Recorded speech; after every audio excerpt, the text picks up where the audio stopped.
Welcome back, everyone, to the Magnus Effect, the podcast where we sit down with ambitious students and get the behind the scenes look at their thoughts, ideas, and the trajectory of their growth. Today, I'm co-hosting this special episode with a good friend of mine, Yavuz, who you might have heard in a previous conversation. Today, we sit down with Nathaneo and Sean, two Yale students and the co-founders of Series, a company and startup on a mission to make opportunity, community, and networking truly accessible for everyone, not just the privileged few. They recently raised $3.6 million to help turn that mission into reality. So in this episode, we learn about what it really means to build authentic communities, why anyone, no matter their background, can be a builder, and how faith, grit, and vision fueled their journey from students to startup founders. Nathaneo and Sean also share rare insights about overcoming the odds, staying grounded after major wins, and why true success always ties back to serving others. If you're someone who wants to create real change, build meaningful connections, and overcome the odds, this episode is for you. As always, I really loved how this turned out, and I hope you do as well. Without further ado, please welcome Nathaneo and Sean.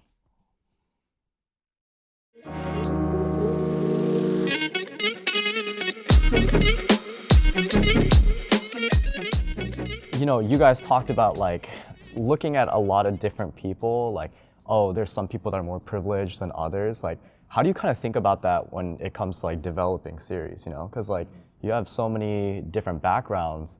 Do you find it hard to like serve everyone? Yeah, that's a good point.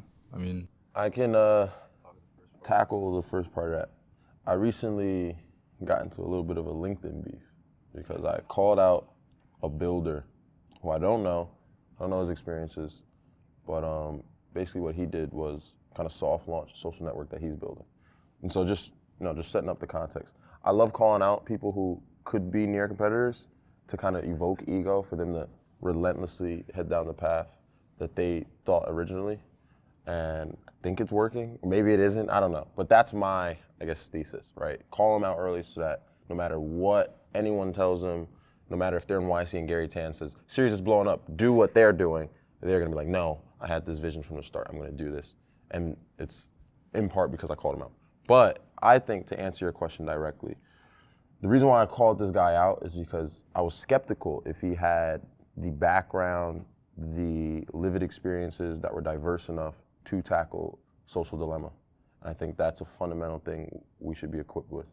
A bunch of experiences, diversity in realms and rooms we've been in before we go and say, I'm gonna build the next Facebook. Because I think that's part of what went wrong with the Facebook origin. Someone who didn't know all types of social experience that said that they had the answer to social dilemma, so. Do you think that's something you see in retrospect, or do you think that ever like held you back like from starting at the very beginning? Because like, you know, they always say like for startups, like you don't want to be super organized, you kind of figure things out as you go. So like, I think you answered that like great, like super beautifully, but like, I'm trying to think like if I was in that position and I'm thinking about building something like Series, you know, and I'm thinking in my head, oh man, I don't think I'd be the right person for this because I just don't have that diverse background. Like, should that stop me? Like, oh, 100%. I mean, I think there's a fine line between knowing if you actually should be building something and you shouldn't, right? It's like if you kind of have that sort of inner sense to tell yourself that I want to one day, you know, be great at something, right? And whatever that space is, the cool thing about building is you don't have to want to be a builder. You just have to want to make a change in a space and know that space well enough to make a difference.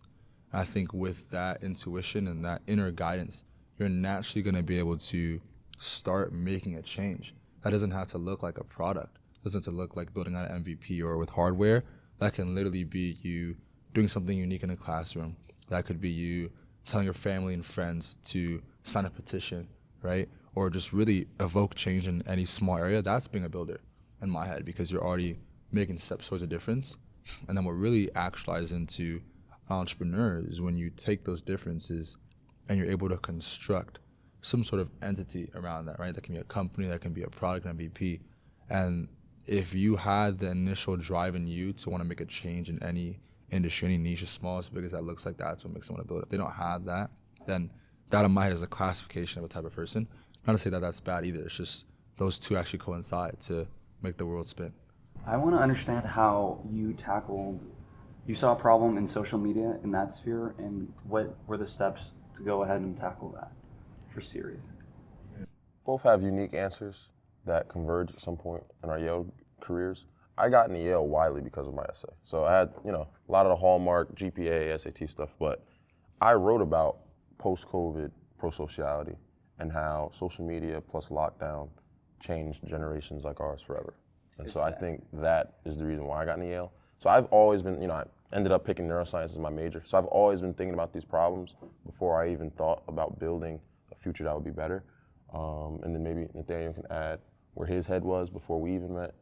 Oh, 100%. I think in terms of what that looks like for how these social networks work and what social media was before, series isn't really actually, in my head, building another version of social media, because in my head, you take the two words together, right? You have social, which means human interaction. You have media, which is some form of video, image, or audio that you're portraying to a social audience, right? That's a community. So if you're using LinkedIn and you're using Instagram, you're posting a video or some content to a community, right?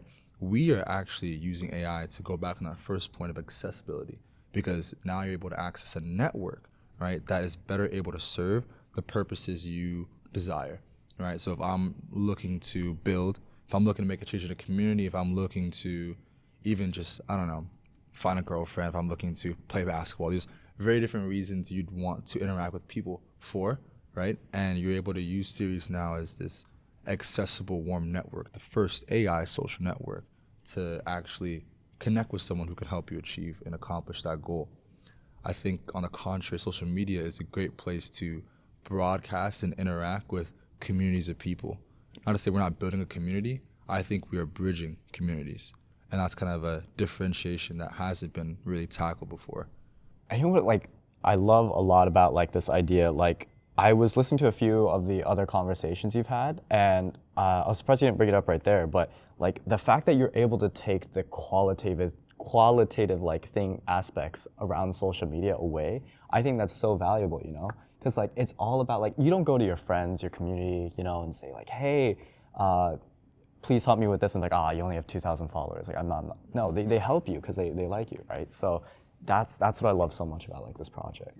And what you said about around places like Yale or Exeter, there's this elite background where they can access the people in their network already. This really democratizes your network and connects people that don't have the backgrounds that other people do. And it really helps you, I would imagine, get ahead without it otherwise.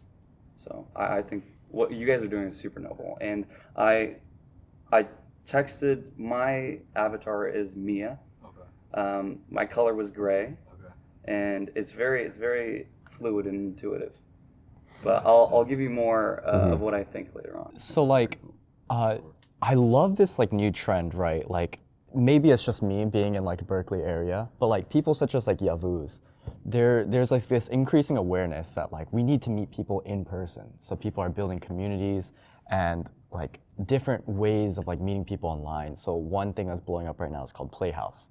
It's basically you see an event or a blip that you can just RSVP to and then just show up. So when it comes to series and making these connections, how do you ever see you ever see yourself tying it in with community events and events, community making in general? We started as recently as last week. So we hosted somewhat of our launch party at a place called Antler VC that was kind enough to let us host. And that had over 500 people show up. And we barely could control the faucet of people coming in. But exactly what you said, right? Community is the next step to kind of put a cap on what we're doing. Obviously, we want to add delight to the product experience, but community is something we cannot ignore. And I think we have a platform that will allow different communities to merge and use experience and value add, which our platform lives on, to continue to reinforce this idea of community. And I also have some hot takes on the word itself, community, because it's getting thrown around a lot. It's almost like a buzzword within the networking professional almost. space. Yeah. Exactly. But we want to build community the right way. I want to know the hot takes. Come on. Yeah. I called out this one group. I won't say the name, but there's a lot of networking events that you'll go to, and it'll be community oriented. Maybe it's specific to Berkeley Haas, for example, and it'll be like, yeah, come grab cookies with said venture group.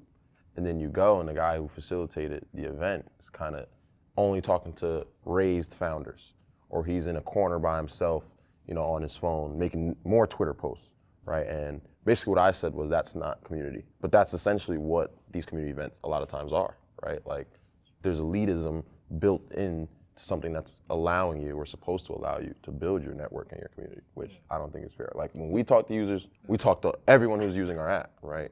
And it doesn't matter if you're building, raised, or thinking about building and you're a freshman, fresh on campus. We want to talk to everyone, right? Because everyone brings something of value to the table. I think it's a community within a community too. That's the biggest problem, is you have, right, in that exact example he's referencing, is you have an inner community that's really milking the value of what's supposed to be given to the broader community. And that creates this sort of like inequitable sort of difference between the two. And then you will be a part of the broader community and not know how to access the inner community when you're looking at it right in the face. And that's what will cause this disparity. And that's what we're solving. That's what like we really initially built Series 4, is like, how could we build this accessible community that plays on the networks of existing communities now, and bridging that gap together, essentially. There was an analogy that you guys gave where it was like, we don't want that one guy to be at the party. Like, when other people say they build communities, there's still that one guy who's scrolling on Twitter on their phone at the party, and they're like always left behind. So, you know, that's like a big thing. Yavuz, maybe you can comment on this, but like, I don't think anyone who organizes an event wants that to happen, right? Yeah. But like, as people who are more builders, like, how do you find the time to really be able to perfect your, I guess, community organizing skills, or like event hosting skills? Because like, aren't you stretched thin? I'd say it's intention. I don't think it's really like a skill to perfect. It's like, as you mentioned, if you're looking at a small community of raised founders in a room where you're supposed to just help founders, that's very much a clear intention you come to the place with. You see a group of people, you identify who you're looking for, and then you work with them instead. And that's just like a sort of disqualification of the rest of the people there. If your intention is to help the broader audience, you will naturally, I think, disperse your attention and time to everyone and make sure they're all helped, and like connect people within that community together that need that help. That's what we've seen on an algorithmic perspective with Series, and like more than that, what any community builder does very well. Right, someone we'll shout out that has done well is like Andrew Young, right? We went to his dinner about a week ago, and when he's putting people together, he likes to have sort of people share food to build relationships, right? Or like he'll have people converse about different topics and rotate. And that's because he knows that if there's a disparity within that group of people, they can all share that value. And it's very easy, I think, in my head to like see it and connect it. Another thing Andrew Young does is he won't allow you to sit next to people you already knew before the event. And so that's, you know, also on the side of intention, right? Because you might not, or you might overlook someone, you know, if you just sit with your band of buddies, right? And the whole point of a community event is to branch out. Yeah, whenever I enjoy doing events such as that, and I always do arranged seating, and I mix and match everyone. I even take their phones, so it's just you either connect or you don't. Yeah. But the phones are not there. But I truly believe and also there's inspiration from people you wouldn't probably sit next to normally, maybe. But if you do, you somehow find this connection that you wouldn't. They open another route. Wow, I never saw it that way, and I think you can open really cool opportunities that way. 100%. Shout out Tommy Potter as well. He did a thing where he rented out a big mansion, I think in Miami, and he brought a bunch of different founders, builders.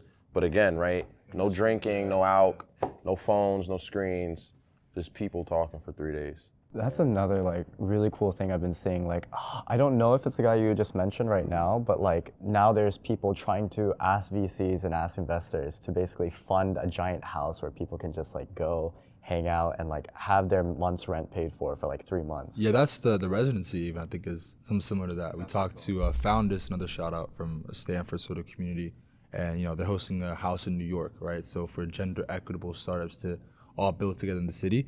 And that's another thing too, is like if you're not around people who have the same aspirations as you or see the world differently in a similar way, it's very hard to kind of gain the momentum and the ideation to make a difference, right? Because you'll be conformed to what you see every day, right? And that's, I think, a beautiful thing all these different communities are doing, from Founders to Tommy and some other community builders, is like that's what community is, right? You're around people who have a similarity or common interest, and even though there are unique value adds from each person, they're all going to converge to essentially tackle some sort of problem or some sort of shared resonance that everyone shares, right? And that's what's happening at these places, and that's why I think they produce great builders. How did you guys enter the entrepreneurship space? Because I think when you're outside of the community, like personally, from the outside, it can seem a bit up in the air. You don't know exactly what to do next. You don't have the access to those people that are creating something. How did you enter that community and then reinforce the idea that you can do that as well? Yeah, I mean, we entered different ways. I think, as for myself, since middle school, before even high school, I was trying to build different and tinkering different things. My first project was this Arduino micro sensor that would use ultrasonic sensors to like help the blind navigate, right, in 8th grade. This was like for someone I knew who was blind. That was a cool project that my teacher told me to do, but opened up an idea of building something new. And that philosophy then could carry on into new projects that were, building out satellites for CubeSat or like working on different robotic competitions and stuff. But I think Sean definitely has a similar sentiment. Like, it's more about the personality and the urge to change a space. Maybe that's for him more in basketball, whatever he did, right? Is like that's what carries into entrepreneurship. But No, yeah. Perfect segue. Yeah, I was gonna play basketball at the low major, mid major level, and ended up verbally committing my senior year. But there was something in the back of my head that told me to not sign, and so I waited until RD came around. Harvard, Yale, both wanted me. Yale was a lot closer to the schools that I was thinking about playing basketball at, and so I just was like, yeah, why not go to the best school in the world? And so through that and kind of leaving basketball behind, at least competitively, essentially it started off as just like, what is going to be that next creative outlet? I'm grinding, hooping all throughout high school, 5 hours of hoops a day. Like, where is that energy going to go now? I don't know if it'll go to a P set. And so quite organically, my first couple of weeks in Yale, I found our Entrepreneurial Society. Shout out, yes. And met him as well, right? So moments of serendipity through looking for a new creative outlet that wasn't athletically oriented led me down the path of entrepreneurism and realizing more and more that could be something viable post-grad, and clearly before even post-grad as juniors. So that was how I got into the idea of building, right? Like, we all watched Shark Tank growing up, but yeah, I wasn't, focused on building tools in high school or even before. And it was, at Yale where that really birthed. And, I realized that we were kind of singled out. There wasn't many other builders on campus, wasn't many other students thinking of building during their time at Yale. And so, met Nathaneo, and it was like, yeah, we just synced up perfectly. I was gonna just ask, like, if you never met Nathaneo, like, do you think you would have built on your own? Yeah, so before even, starting the podcast that we started our second semester at Yale, I did start a club, right? So that was like my first taste of what entrepreneurism could look like. And that was focused on bringing the diverse stories and experiences of Yale all in one place, right? So there's guys who rush the top frats in my club, and there's guys that are locked away in Bass reading library, doing P sets all day. But the whole idea there was to kind of tackle the elitism that I saw early on. And I think building is something that's in everyone's heart. It's just about time and place. And, if I didn't meet Nathaneo, maybe I would have put a lot more effort into that club and seeing that through. But would it have been something that I would have profited off of? I don't know, right? And so entrepreneurism, that's another thing, right? It's not only LLCs and corporations, it's also nonprofits and community. And maybe I would have went down that path, right? But I think I found a kumbaya, building a social network with a best friend of sorts, and not leaving that behind either. The reason why I asked that was, like, I'm trying to think about, like, I think it's easier for someone to, like, look at you guys, right, and say, like, oh, okay, you had, like, a really great, like, career within, like, the programming space, or, like, building your own, like, electronics, and you athletic, and, like, you had, like, a future of your own. And so it's like, if you came from nothing, and you didn't have that, like, momentum, and you didn't have those opportunities growing up, I feel like it's a really easy excuse for you to possibly say, like, I don't have the experience, I don't have the, like, it's hard for that person to have that confidence. So, like, how do you kind of bring someone like that up? I think it's the gap. I mean, like, because in perspective too, we did these things that most all students at Yale have done, right, in some degree. But now we're changing history in some sense, right, by reportedly being the most raised in the current Ivy League now. So like, how do you measure the gap between us making projects in high school to that? It's pretty big. It's probably the same gap of someone who's never started anything before and can win one of the youngest Nobel Peace Prizes, or will solve some sort of deviation of some medical revolution, right, or like whatever this like innovation looks like, whatever building looks like for them. But if you are to look at the odds, right, you yourself become a statistic. That's like one of my favorite quotes, because I think that if you do the math on how probable it is that us being black and us being raised from single parents, we're able to do this now, right? It's really just 0% at that. But how many other people have made that the new statistic because they didn't look at the numbers? So it's like you only become the numbers, one, because you look at them, and two, if you put yourself as the average between what those numbers represent, right? For example, Yale now has around a 4% acceptance rate.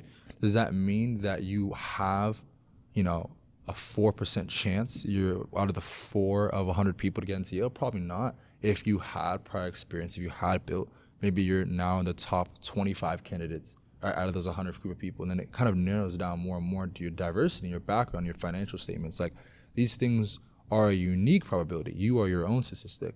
It's not necessarily you being in this pool of generalists and saying that, oh, this statistic is very low, so I therefore have a low chance, when you yourself have a very unique chance. And that's a unique chance that everyone has. That's different from everyone else. No, just adding to not only what Nathaneo just said, but also your question, right? Like, you're right, spectacle, visibility is important. So if I never met Nathaneo on Yale's campus and he never met me, maybe we do end up going ahead and raising for our own separate companies and ideas, whatever. But yeah, there's also a fair chance that I would have tried to walk on Yale's basketball team every year, chasing that dream, or maybe even transferring out because I just loved basketball so much.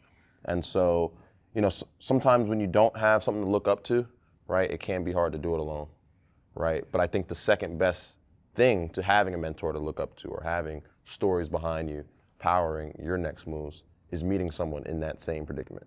So meeting him, Nathaniel having the same ideas and thoughts and frame of mind that I had, it kind of went hand in hand, because we're like, all right, well, at least we're not alone in that sense. And at least whatever ideas we can have, we can be catalysts to each other. I want to ask the moment you guys realized that you truly connected, that there was a huge connection between you two. Yeah. What was the bond that night where you were like, wow, this guy, there's a future here? Shoo.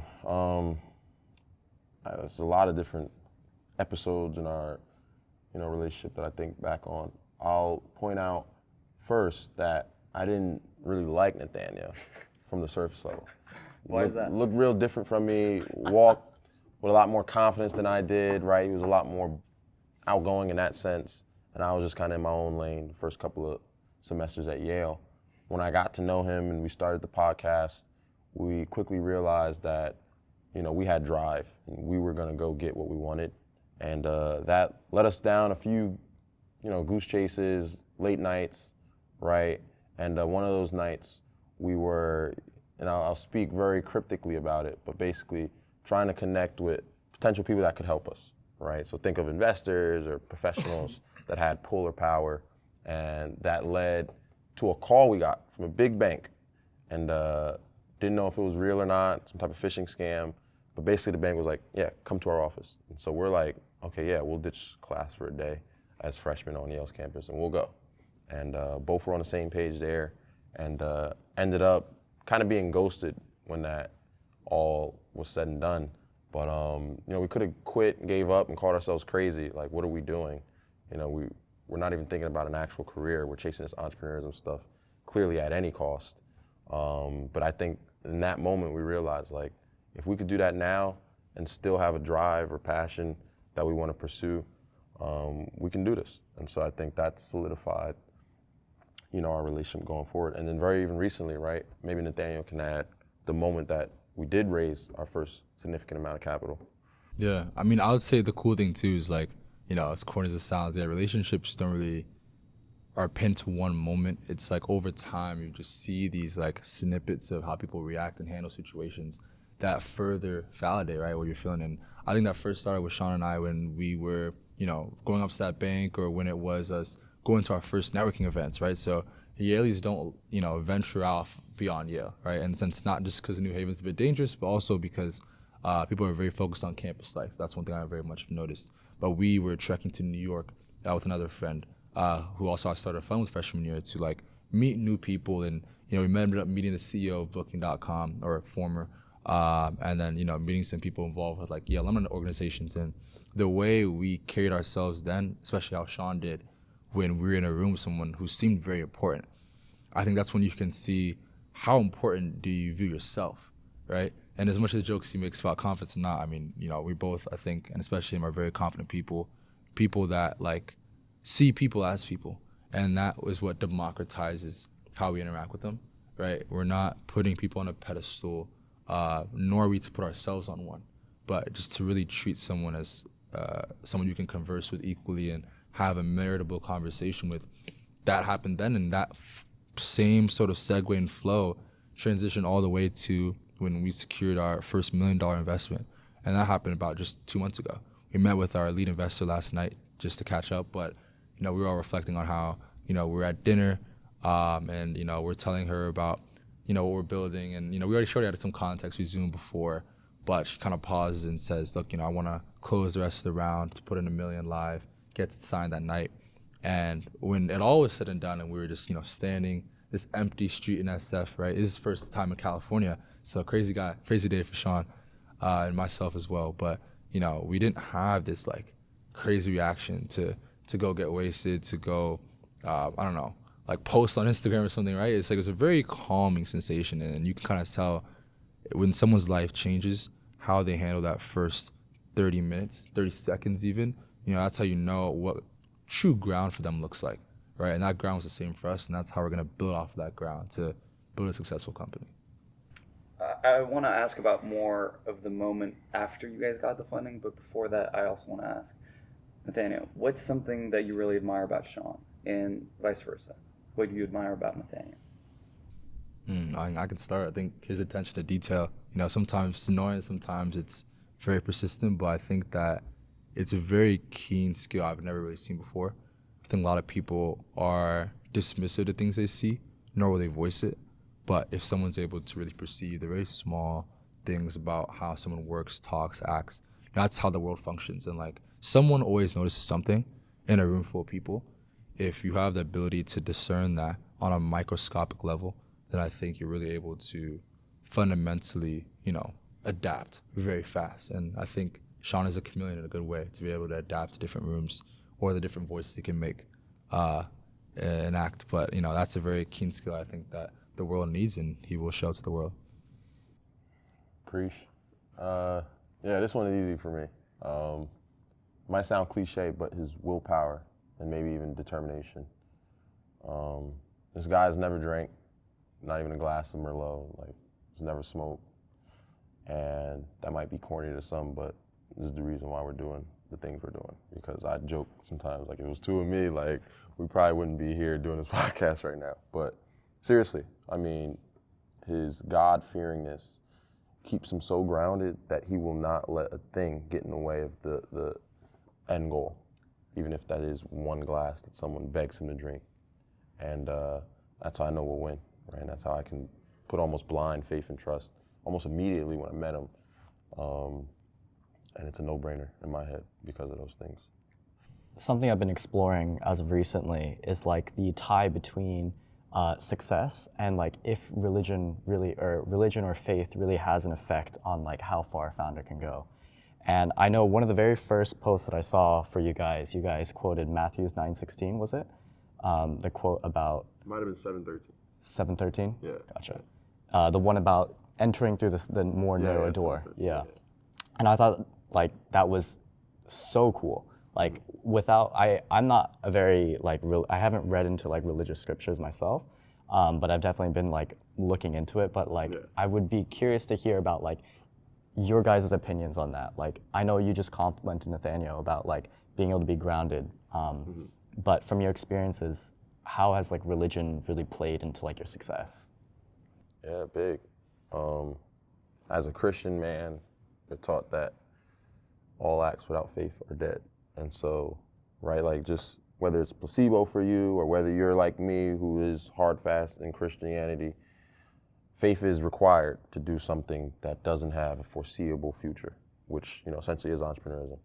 And so knowing that I have a text and a word and a scripture and a God that I feel within to rely on and fall back on when things go wrong, quote unquote, definitely helps.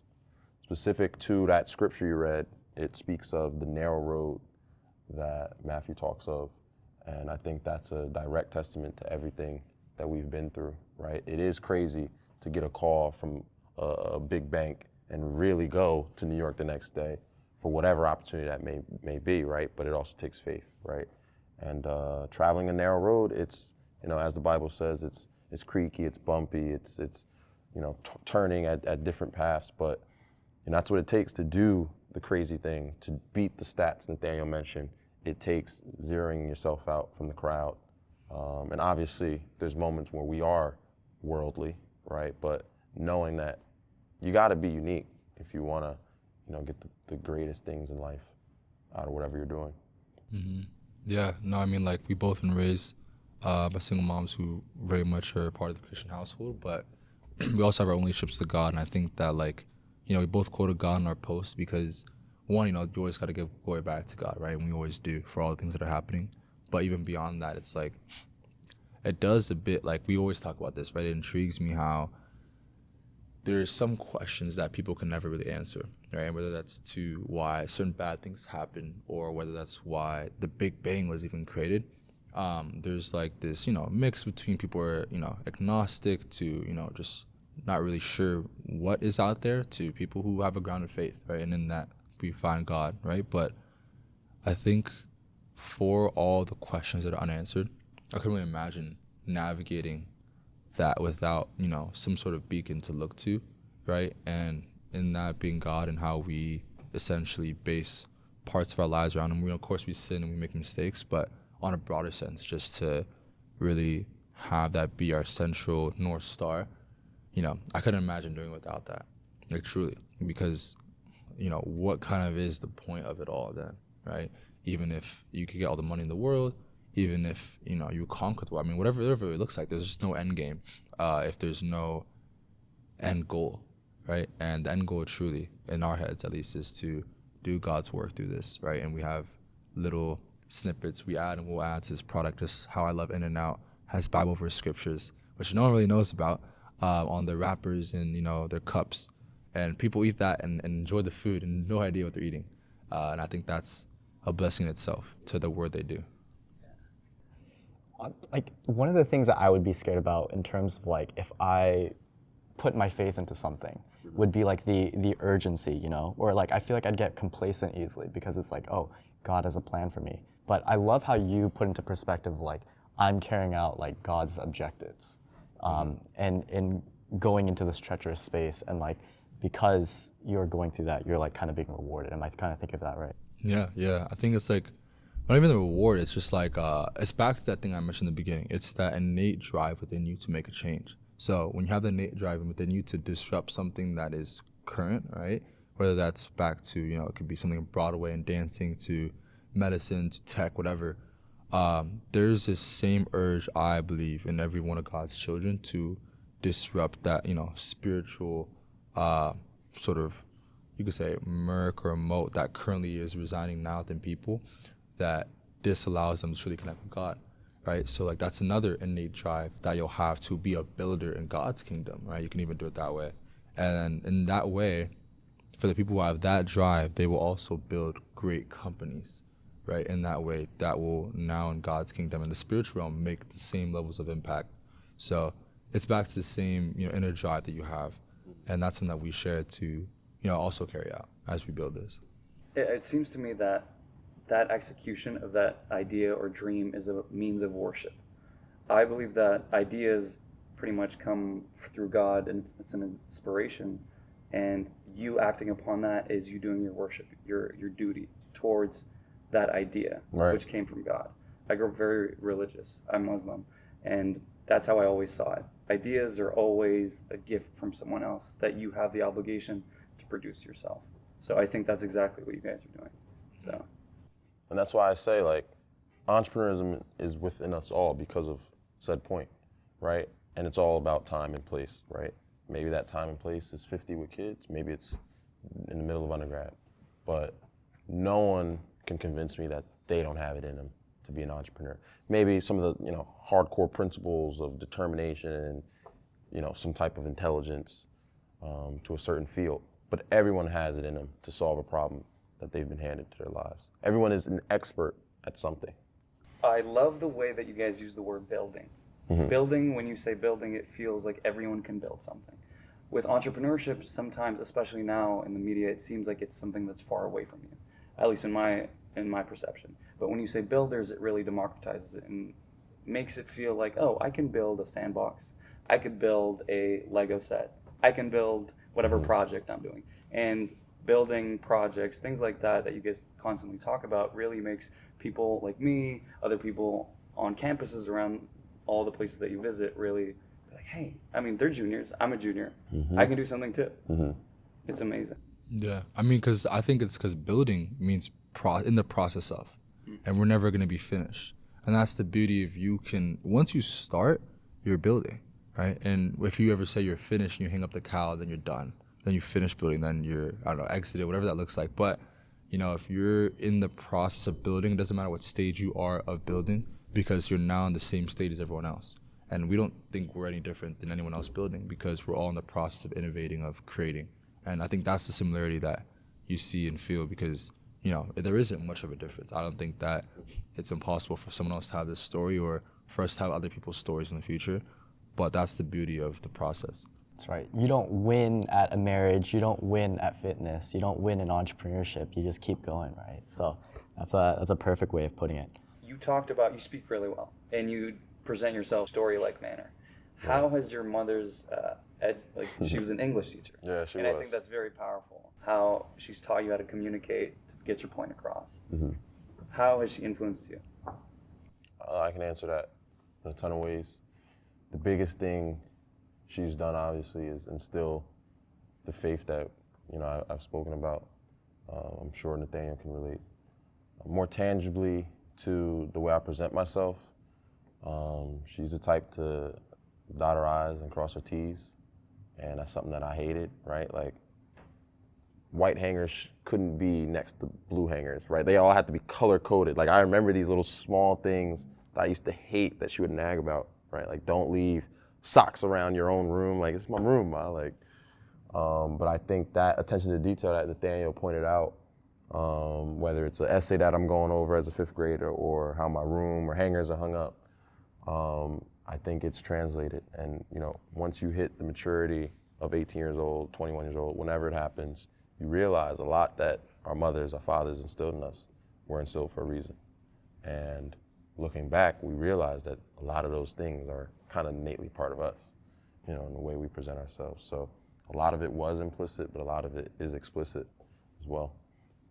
I met Nathaneo when I was in high school, freshman year, and then we had a few classes together. And I remember him being very authentic and very warm with me back then. And it's been 4, 5, 6 years since then, and it seems like that has not changed at all. You just have gotten better at your craft.